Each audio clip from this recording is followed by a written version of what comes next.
ব্রট to you by VGuard, co-powered by Sensodyne ও ভিমল বলো কথা কেশরী।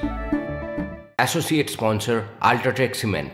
প্রশাসনিক বৈঠকে প্রশাসনের কাজেই তীব্র ক্ষোভ উগরে দিলেন মুখ্যমন্ত্রী মমতা বন্দ্যোপাধ্যায়। মমতার নিশানায় রাজীব কুমার। সন্দেশখালীর ফেক ভিডিও নিয়ে তো খবর সূত্রে রাজ্যের তথ্য প্রযুক্তি দপ্তর কি করছে প্রশ্ন তুললেন মমতা। পুলিশ প্রশাসনের বিরুদ্ধে ক্ষোভ উগরে মুখ্যমন্ত্রী বলেন, নিচুতলা থেকে উপরতলার চোখের সামনেই কয়লা, বালি, গরু পাচার হচ্ছে, সেই টাকা সরাসরি যাচ্ছে কাঁথিতে। কথা বলবো শঙ্কর ঘোষের সঙ্গে। শঙ্করবাবু, আপনাকে টিভি9 বাংলায় স্বাগত। আমি রনিপা কথা বলছি। একেবারে প্রশাসনিক বৈঠক এবং সেই বৈঠকে প্রশাসনের কাজে তীব্র ক্ষোভ উগরে দিলেন মুখ্যমন্ত্রী মমতা বন্দ্যোপাধ্যায়। কি বলবেন আপনি? প্রথমত, রাজ্যে যে ভোট পরবর্তী হিংসা, সেই হিংসার থেকে নজর ঘোরাতে তিনি প্রশাসনিক বৈঠকে এই ধরনের ক্ষোভ প্রকাশ করছেন।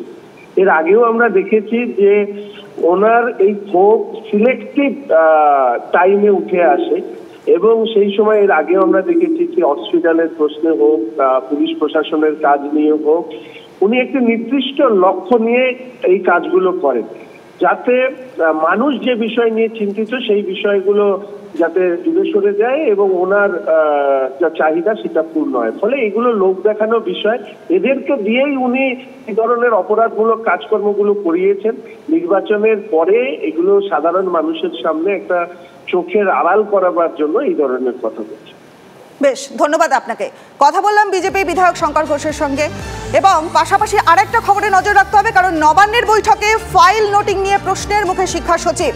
সূত্রের খবর, ফাইলে নোট দেওয়া নিয়ে শিক্ষা সচিব মনীষ জৈনের কাছে কৈফিয়ত চান মুখ্যমন্ত্রী মমতা বন্দ্যোপাধ্যায়। মনীষের নোট দেন এবং উচ্চতর কর্তৃপক্ষের অনুমতি নিয়েই তিনি নির্দেশ দিচ্ছেন। মুখ্যমন্ত্রী বলেন যে সচিব দুদিকেই যোগাযোগ রাখছেন বলে তার কাছে খবর রয়েছে এবং নিয়োগ দুর্নীতি মামলায় কেন্দ্রীয় এজেন্সি তলব করেছিল মনীষকে। পার্থ চট্টোপাধ্যায়ের আমলেও শিক্ষা সচিব ছিলেন মনীষ জৈন।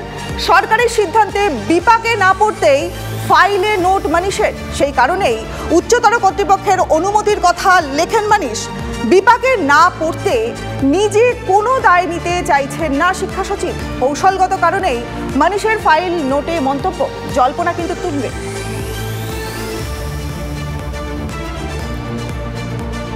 সুজন চক্রবর্তী কি বলছেন শোনাবো। হতাশা প্রকাশ মুখ্যমন্ত্রী যেভাবে কালকে বলেছেন তাতে আরো স্পষ্ট হয়ে গেল যে দলতন্ত্র 100 উনি করতে যেভাবে চান, এখনো 100 করে উঠতে পারেননি, একটু আধটু বাকি রয়েছে বলে উনি হতাশ। ফাইলের নোটিং মানেটা কি? মানে যেটা মনে করবে সে সেটা নোট করতে পারবে না এবং উনি লিখিত অর্ডার দেবেন না, মুখে মুখে কাজ করাবেন আর তারপর তার দায় অফিসারদের ঘাড়ে পড়বে, তারপর সে অফিসাররা শেষ দিকে বিপদে পড়বে। উনি তো রাইট টু ইনফরমেশনের পক্ষপাতী নন। মানুষ যেন জানতে না পারে, যা হচ্ছে হচ্ছে, লুটপাট হয় হোক, মানুষ যেন জানতে না পারে। সিপিএম নেতা সব্যসাচী চট্টোপাধ্যায় রয়েছেন আমাদের সঙ্গে। আপনাকে টিভি9 বাংলায় স্বাগত। রনিপা রয়েছি। নবান্নের বৈঠকে ফাইল নোটিং নিয়ে প্রশ্নের মুখে শিক্ষা সচিব এবং মুখ্যমন্ত্রী একটা ক্ষোভ প্রকাশ করেছেন একের পর এক, যে ফাইলের নোট দেওয়া নিয়ে শিক্ষা সচিব মনীষ জৈনের কাছে কৈফিয়ত চেয়েছেন তিনি। আপনার কি রিঅ্যাকশন? কিভাবে কোনো প্রশাসনিক বৈঠকে যদি মুখ্যমন্ত্রী যখন তোপ দিয়ে থাকেন সচিব পর্যায়ের অফিসারদের, তাহলে সচিব পর্যায়ের অফিসারদের যে বিউরোক্রেটিক যে ইন্ডিপেন্ডেন্স আছে, কাজ করার যে জায়গা আছে, সেটা খানিকটা হলেও ক্ষতিগ্রস্ত হয়। তারা মুখ্যমন্ত্রীর আন্ডারে কাজ করেন ঠিকই, কিন্তু এটাও মনে রাখতে হবে একজন সচিব তিনি তার মেরুদণ্ড নিয়েই কিন্তু চাকরি করেন। এই ধরনের নোট তিনি কি দেবেন, তিনি কি দেবেন না, সেটা নিয়ে যদি কোনো প্রশাসনিক বক্তব্য থাকে সেটা জানাবার একটা নিয়মাবলী আছে, সেই নিয়মাবলী মেনেই সরকারের কাজ করা উচিত এবং মুখ্যমন্ত্রীর কাজ করা উচিত।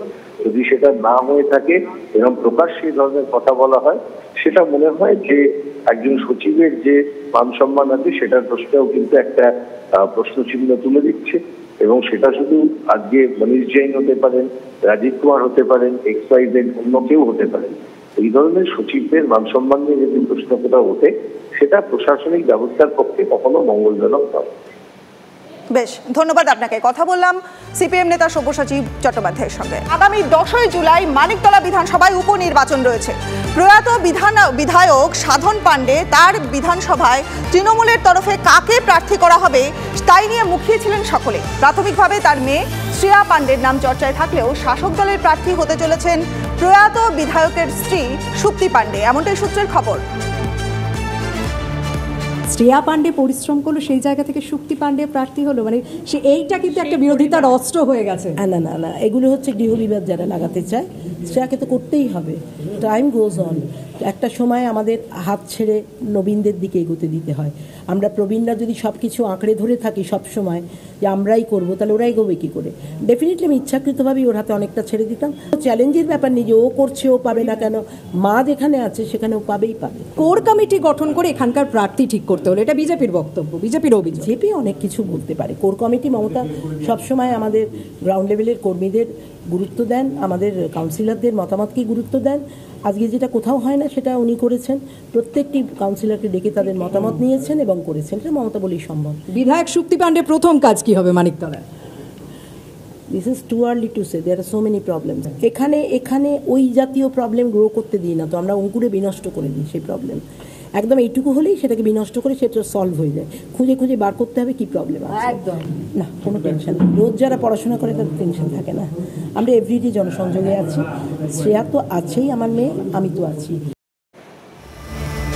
মা প্রার্থী হওয়ায় খুশি সাধন পাণ্ডের মেয়ে শ্রেয়া পাণ্ডে। মানিকতলা কেন্দ্রে মা শক্তি পাণ্ডের জয়ের বিষয়ে আত্মবিশ্বাসী মেয়ে শ্রেয়া পাণ্ডে। টিভি9 বাংলার মুখোমুখি হয়ে জানালেন তিনি সে কথাই। মানিকতলা বিধানসভায় উপনির্বাচন, নবান্নে 2 দফায় বৈঠক।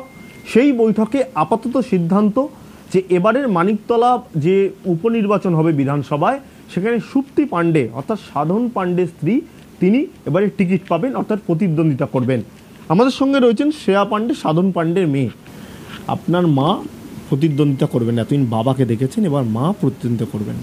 কিভাবে আপনি প্রস্তুত হচ্ছেন মেয়ে হিসাবে? দেখুন, আমরা প্রস্তুত।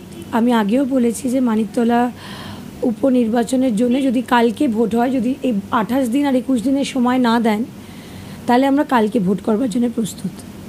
এবং এখানে মানুষ চূড়ান্তভাবে আমাদের সাপোর্ট করবে, ভোট দেবে, ভালোবাসবে। কারণ আমরা যে গ্রাউন্ডে কাজ করি, মানে মাটিতে আমরা কাজ করি, সেটা প্রতিনিয়ত প্রতিদিন করি। আমার বাড়িতে নিয়ম ছিল যে আমার বাড়িতে একটাই পলিটিশিয়ান থাকবে, সেটা আমার বাবা।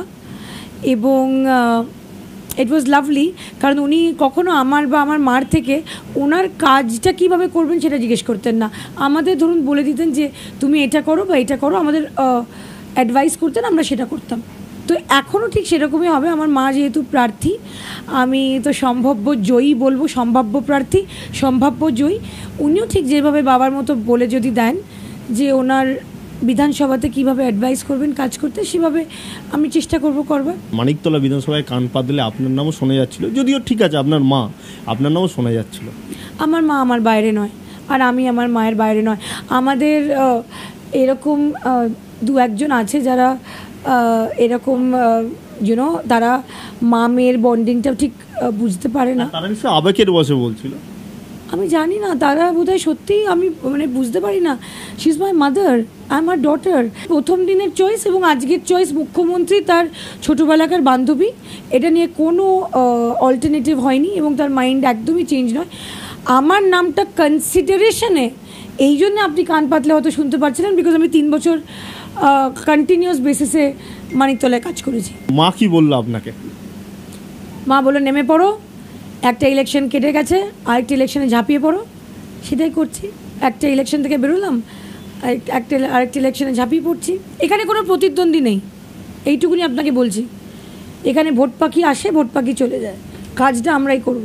মারা খুব ভালোই কাজ করে, আমি মনে করি। আমি মেয়ে হিসেবে বলছি না, আপনি যে কোনো মহিলাকে দেখুন, তারা, আমরা তো এখন বড়ো হয়ে গেছি, তো বাড়িতে আর কোনো বেশি রেসপন্সিবিলিটি নেই, যদিও আমি একটা বিগ রেসপন্সিবিলিটি।